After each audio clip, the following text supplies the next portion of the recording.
नमस्कार, मी योगिता. स्वागत आहे तुमचं परिराज किचन मराठीमध्ये. आज आपण इथे पाहणार आहोत अतिशय आरोग्यदायी पौष्टिक असे सुपरफूड म्हणजेच खजूर आणि ड्रायफ्रूट्सचे लाडू.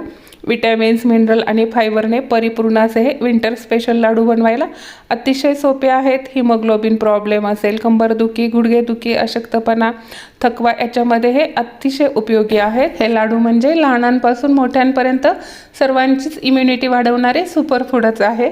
आणि हे बिनपाकाचे लाडू आहे, त्याच्यामध्ये साखरेचा बिलकुल वापर केलेला नाही आहे. चला तर मग पाहूया नैसर्गिक गोडीचे हे हेल्दी आणि टेस्टी लाडू कसे बनवायचे. पौष्टिक असे लाडू बनवण्यासाठी इथे आपण 1.25 किलो काळी खजूर घेतली आहे. त्यातील आपण बिया काढून ही 1 किलो भरते. 250 ग्रॅम डिंक घेतला आहे. 1 तोळा वेलची घेतली आहे. 250 ग्रॅम खोबरं घेतलं आहे, तुम्ही जास्तही घालू शकता. काजू आणि बदाम दोन्हीही 250 ग्रॅम घेतला आहे. खसखस घेतली आहे 50 ग्रॅम. सुंठ 20 ग्रॅम घेतली आहे. 1 जायफळही घेतला आहे. अर्धा किलो तूप घेतलं आहे. आणि इथे आपण घेतले आहेत थोडेसे मनुके, थोडं सुका अंजीर आणि पिस्ता घेतले आहेत, तुम्ही अक्रोडही घालू शकता. प्रथम आपल्याला खजूरमधील बिया काढून घ्यायच्या आहेत आणि या पद्धतीने खजूर एकदम बारीक कापून घ्यायची आहे. ही खजूर आपण मिक्सरमधूनही काढू शकतो, परंतु जास्त प्रमाणात आहे त्यामुळे पाती तुटू शकतात, त्यामुळे आपण इथेही बारीक कापून घेत आहोत. तुम्ही खलबत्त्यामध्ये कुटू शकता किंवा वरवंटा पाटा असेल तर पाट्यावरही तुम्ही ती टेचून घेऊ शकता. या पद्धतीने एकदम बारीक अशी आपण खजूर कापून घेतली आहे. इकडे कढईमध्ये तूप गरम केलेलं आहे. प्रथम आपण डिंक तळून घेणार आहोत.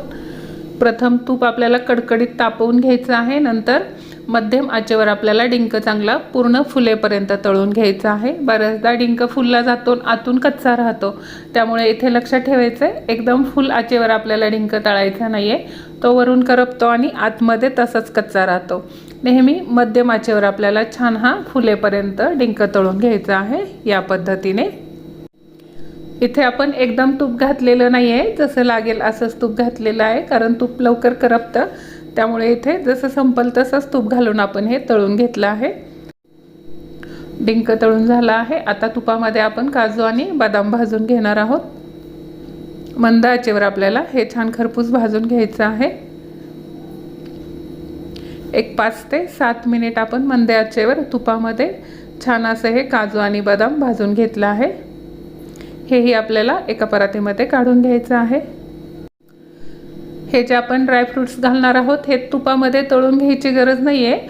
थोड्याशा तुपामध्ये आपण हे छान असं खरपूस भाजून घेतलं तरीही चालेल. आता आपण याच्यामध्येच खजूर भाजून घेणार आहोत. खजूरही आपल्याला थोडी थोडी करून भाजून घ्यायची आहे. तूप घालायचं आहे आणि छान मंद आचेवर एक 5 मिनिट आपल्याला ही भाजून घ्यायची आहे. इथे आपण पिस्ता, अंजीर आणि मनुकेही थोडं तूप सोडून छान भाजून घेणार आहोत. आपली खारीक व्यवस्थित भाजली गेली आहे, काढून घेऊयात. इथे आपण 1/2 किलो खोबरंही घेतलं आहे. इथे खोबऱ्याचं प्रमाण एकदम कमी आहे, तुम्हाला आवडत असल्यास जास्त खोबरं घातलं तरीही चालेल. थोडंसं तूप सोडून इथे आपण खोबरं भाजून घेणार आहोत. मंद आचेवर 2-3 मिनिट आपण हे खोबरं चांगलं भाजून घेतलं आहे. तेही परातीमध्ये काढून घेऊयात. इथे मनुके, अंजीर आणि पिस्ताही तुपामध्ये खमंग भाजून घेतले आहेत. हे सर्व साहित्य थंड होऊ द्यायचं आहे. तोपर्यंत इकडे आपण मंद आचेवर कोरडीच खसखस भाजून घ्यायची आहे.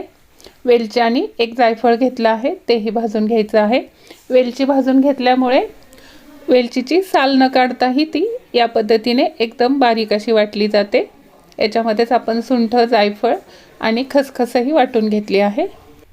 आता आपण डिंक वाटून घेणार आहोत. डिंक तुम्ही हाताने कुस्करूनही घालू शकता, परंतु इथे आपण वाटून घेतला आहे. वाटल्यानंतर डिंकाला या पद्धतीने तूप सुटतं आणि ह्या सर्व मिश्रणाला त्यामुळे थोडासा ओलसरपणा येतो आणि आपल्याला लाडू बांधायला सोपं जातं.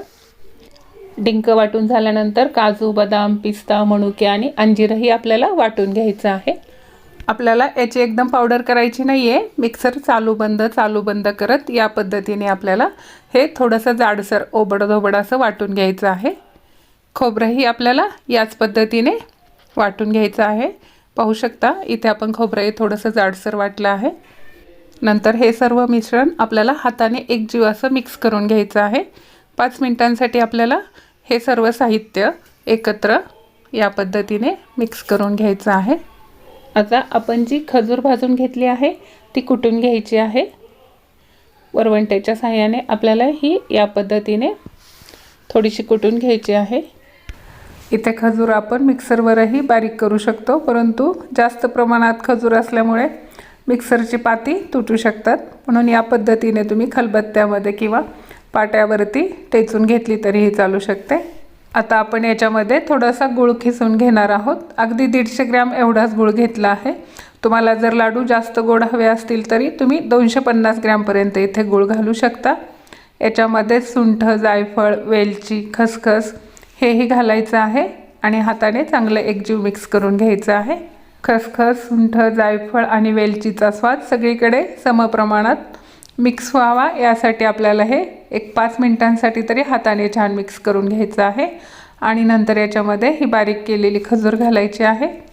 खजूर घातल्यानंतरही पुन्हा आपल्याला हे तेवढंच मिक्स करून घ्यायचं आहे। इथे साधारणतः 10 मिनिट लागतात आपल्याला सर्व साहित्य चांगलं एकजीव मिक्स करून घ्यायला। या पद्धतीने हाताने मिक्स केल्यामुळे सर्व साहित्य सगळीकडे समप्रमाणात मिक्स होतं। खसखस, सुंठ, वेलची आणि जायफळ याचा स्वादही प्रत्येक लाडूमध्ये अतिशय असा छान मुरला जातो।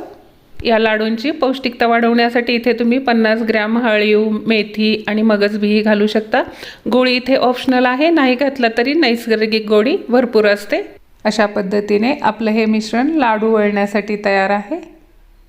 सर्व साहित्य एकदम एकजीव एकत्र झालं आहे। आता इथे आपण मीडियम साईजचे लाडू बांधून घेणार आहोत। इथे आपण पाक बिलकुल केला नाही, गुळाचा किंवा साखरेचा कोणताही पाक केलेला नाही आहे, तरी आपले लाडू सहज वळले जातात। इथे खजूरचा ओलसरपणा आणि तूप याच्यामुळे हे लाडू सहज बांधता येतात। या पद्धतीने आपल्याला लाडू वळून घ्यायचे आहेत। इथे हे लाडू वळण्यासाठी जादा त्रास होत नाही, कारण खजूर आणि तुपाचा भरपूर असा ओलसरपणा आहे, त्यामुळे अगदी पटपट हे लाडू बांधता येतात। लहान मुले, वयस्कर माणसं किंवा सर्वांसाठीच हे लाडू अतिशय उपयोगी आहेत। जर तुम्हाला वयस्कर माणसांसाठी हे लाडू बनवायचे असतील तर यातील सर्व साहित्य तुम्हाला एकदम बारीक असं एकजीव मिक्सरवर वाटून घ्यायचं आहे, नाहीतर शक्यतो हे असं या पद्धतीने थोडंसं जाडसर वाटूनच लाडू छान लागतात। अशा प्रकारे आपले थंडीत शरीराला उष्णता देणारे अतिशय आरोग्यदायी पौष्टिक असे खजूरचे लाडू बनवून तयार आहेत। रेसिपी आवडली असेल तर नक्की ट्राय करून पहा आणि व्हिडिओला लाईक आणि कमेंट करायला विसरू नका। आणि हो, चॅनलला अजून सबस्क्राईब केलं नसेल तर नक्की करा आणि बेल आयकॉनही प्रेस करायला विसरू नका, त्यामुळे तुम्हाला माझ्या नवीन रेसिपींचं नोटिफिकेशन भेटत राहील। धन्यवाद। भेटूयात पुन्हा एका नवीन रेसिपीसह।